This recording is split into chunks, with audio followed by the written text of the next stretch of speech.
Hi, I'm Joshua Klein, I'm Mike Updegraff. and we're from Mortise Tenon Magazine.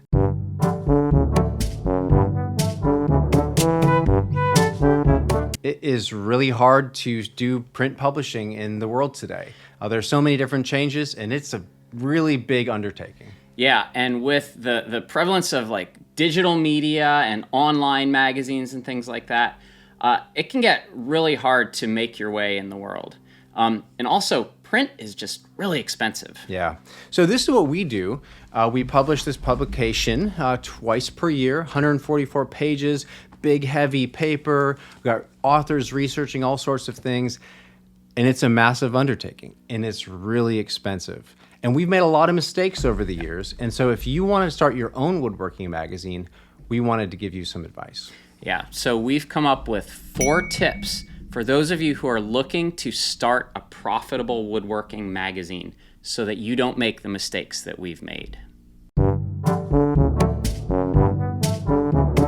So the first point is that you want to focus on content. You want to focus on making sales. You want to focus on what sells. Yeah, so with our magazine, we spend a lot of time talking to authors, traveling around, taking pictures, really digging for like what we see as deep and inspiring things. And we've found that really is a waste of time. Yeah, all the researching and the building. It takes way too much time if you want to be profitable in a woodworking magazine. So we suggest you don't do that. Yeah, that's a waste of time. Yeah. So we have some things we are working through. We have a list here of things that we think would be helpful for you. You want to focus on tutorials. Yeah. You know, you just want to repeat the same tutorial step project over and over. Yeah. You want to be creative. Yeah. Just focus on the simple basics. Yeah, and make sure that these articles are recyclable. You don't want to have to generate new content all the time. As long as you have a tutorial that you present, you can always go back to it in, a few months or a year or two.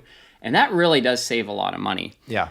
Another thing that you want to do is emphasize really how easy these projects are, how approachable they are for anyone, and also how cheap the materials are. And no special tools required, and no special skills required. Yeah. See, the thing you have to remember about this is all your readers, as long as they have a wallet, they're a potential customer. Absolutely. No prior woodworking experience required, no special tools. Anyone can do it. Just pull out your wallets. Mm-hmm. And you don't want to waste precious ad space waxing poetic about anything. Any white space in your publication is a potential place for an ad, so don't waste the space there. And the other thing is, as any publisher knows these days, people don't read anymore. Yeah. So don't even bother. Don't bother. Yeah. And they're not going to build it anyways. That's true. You know they're not going to build it. So what you really want to focus on is you want a lot of tool reviews and things like that, because people love gadgets, man. They love gizmos and gadgets, and they just want to buy the new thing. So, feature all the cool new tools, do all the reviews. Just people eat that stuff up. Absolutely. That's what they want. Yeah.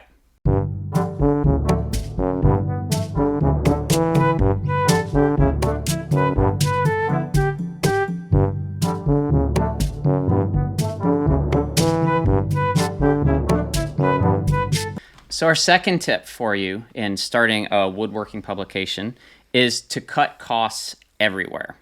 Like we said, print is crazy expensive. And it's not just the printing. It's the printing, it's the freighting, it's the shipping. So as much as you can do to minimize costs in each of those areas, you're going to be more profitable. You're going to rake in the revenue. Like, for example, our paper is super premium, super expensive paper, and we've upgraded our paper 3 times. Yeah. We keep upgrading, and it just keeps getting more and more expensive. Yeah. But you don't want to do that. Yeah. So what you want is paper that's like tissue paper thin. You want it to sound like that, That's right? what you're It's listening for. like copy paper. It's thin. It's disposable. It's easy to get rid of because, frankly, people don't keep magazines on their bookshelves. They're not going to hang around for a long time. And so we asked our printer about what kind of paper would be good for you to choose when you start your own woodworking magazine. And they said, go with 40-pound paper. It's super thin. That's if you hear it like that, that's 40 pound. That's what you want to do. That's going to save you tons of money, and that's going to get you on the way to success.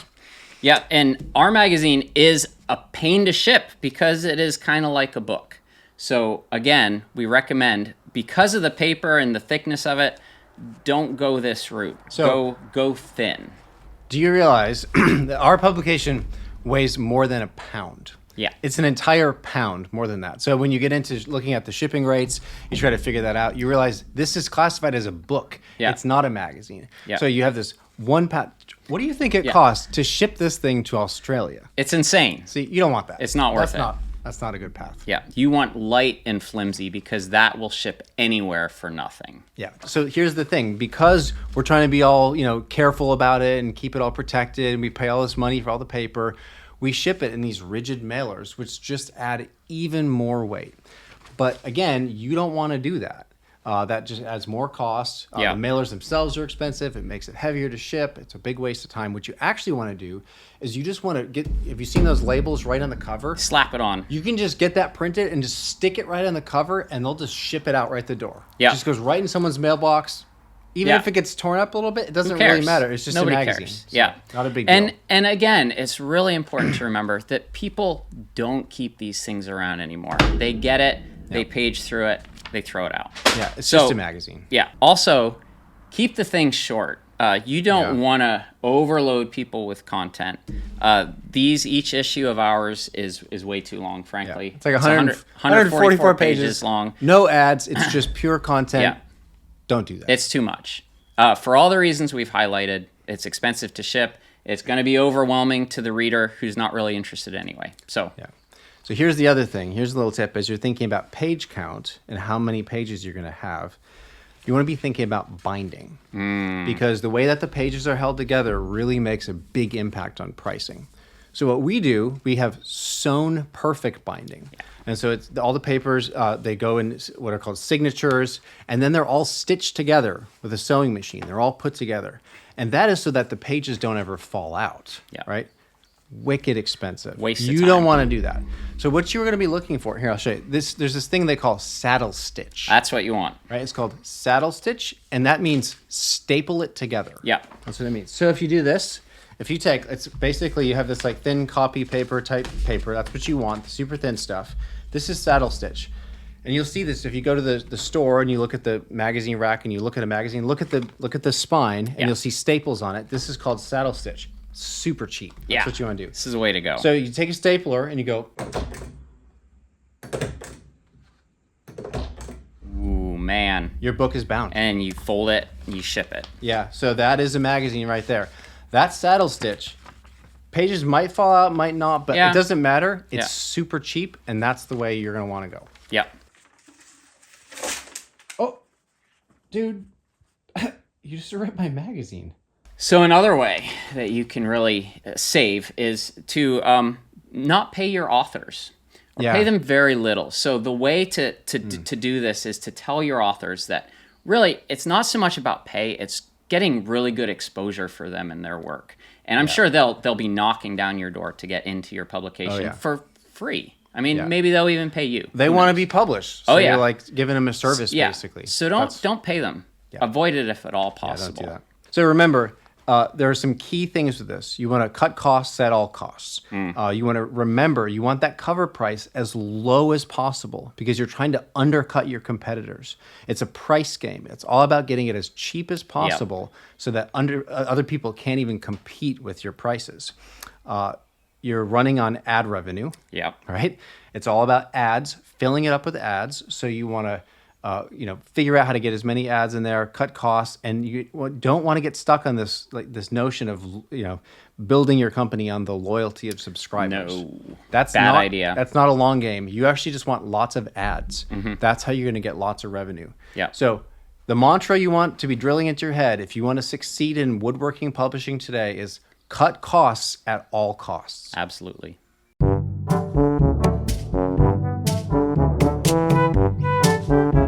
So as Joshua said, ads are really important. And so for our third hot tip on starting your own successful woodworking magazine, our tip is fill it with ads. Yeah. See, what we did when we started out our publication, and still to this day, This we is a decided, mistake, guys.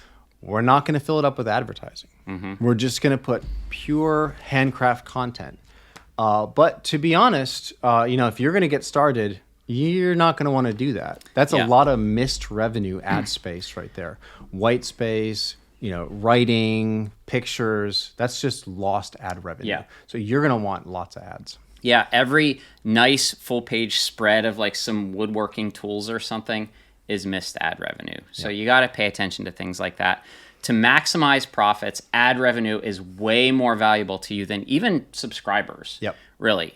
What you want to do is sell ad space. That is the most important thing. Have the most high-paying advertisers that you can per square inch of your publication. The other thing is if you can get full page ads. So there's like a full page thing for the companies that have lots of money to spend. Yeah. But the other thing is you can do the covers, the inside cover, the back cover. Sell the front cover if you can. If you can figure out how to sell the front cover of your magazine, you're going to be loaded. It's important to note that your advertising content doesn't have to have anything to do with the rest of your magazine. Yeah, It doesn't have to be about woodworking at all. I've seen like gold coins. Oh, yeah. Like personalized gold coins. Yeah. Or Super Bowl memorabilia. Or Collector's plates, those are good. like medical equipment. Yeah, pharmaceuticals. It's really awesome. And Yeah. the cool thing is with advertising, you can have certain slots in your magazine up for advertising bidding. Yeah, like auctions. Yeah, You can so- auction the space off. So these advertisers will come in and they'll bid on the spot, and you don't even have to know what's going in there. Doesn't You even just matter. Send it to the printer. Easy money. Our fourth hot tip for starting your own woodworking magazine is that you want to incentivize everything. You want to fill it up. Like, these cards that they yeah. slide in, they Yes. just fill it up with that. You want tons of these things. Just keep jamming them in there so they can't even get through any given article without seeing a few of these. Yeah, this is gonna how you're sell. gonna make a lot of money. Yeah, you want to offer crazy low discounts for yearly subscriptions. Yep. And it's important to include a free gift. You know what's great for a free gift? A free PDF. Yeah. They cost you nothing, but people think they're worth something. Yeah. So you can say, subscribe now and you get a free PDF. Easy. Yeah. And in fact, come to think of it along those lines, maybe you should just do a digital publication. There is something to that. I mean, you wouldn't have to pay for printing. You Yep. wouldn't have to pay for shipping. You wouldn't have to pay for storage. You wouldn't have any of these issues that we're talking about. Yeah, and you could even tell authors, like, hey, we can't afford to pay because we're just a digital publication. Yeah. It'd be like no costs. Yeah. And it's all stored in the cloud, Yeah. which is, of course, permanent and really good. Yeah, it's like free money. Free money. It's basically free money. Yeah. Why didn't we think of But that? then the other thing is, what you want as you're building your popularity and you're running through social media and you're pushing all the sales and you're getting people really hyped up and excited and you're building your subscription base, what you want to do is at the peak of your popularity, you want to sell to a major media corporation. Yes. So if you sell, then you're going to be able to make all this money along the way, and then you sell it for tons of money. Unload. And then you can sit on the beach drinking margaritas. So, in summary, to bring these 4 points together, what we've wanted to make sure that you understand is that first, for content, in terms of content, you want to focus on what sells. You want to be able to sell things, not creative things, but the same repeated things over and over, the things people will actually want to pay for. You also want to cut costs everywhere. Yeah. At all costs, save money.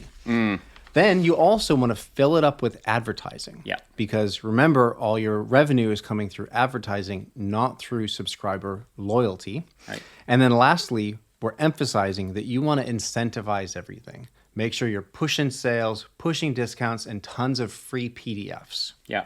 And this is all really important because we want to see new woodworking magazines come about, and we want to see you be successful and thrive and not make the same mistakes that we seem endlessly stuck on making. Yeah, like quality, quality, quality. Yeah. Like heavy paper, keep upgrading quality, keep pushing for, trying to explore new territories. That's not the way to be successful. No. You want to figure out how to just keep the machine churning. Just keep publishing the same stuff. Just like on social media. You see the same stuff over and over. Yeah, Clearly, it works great. That works. Yeah. So that's what you want to do for your publication. You want your magazine just pumping out what's easy and profitable. Yeah. So take our advice, start your own woodworking magazine, and be successful.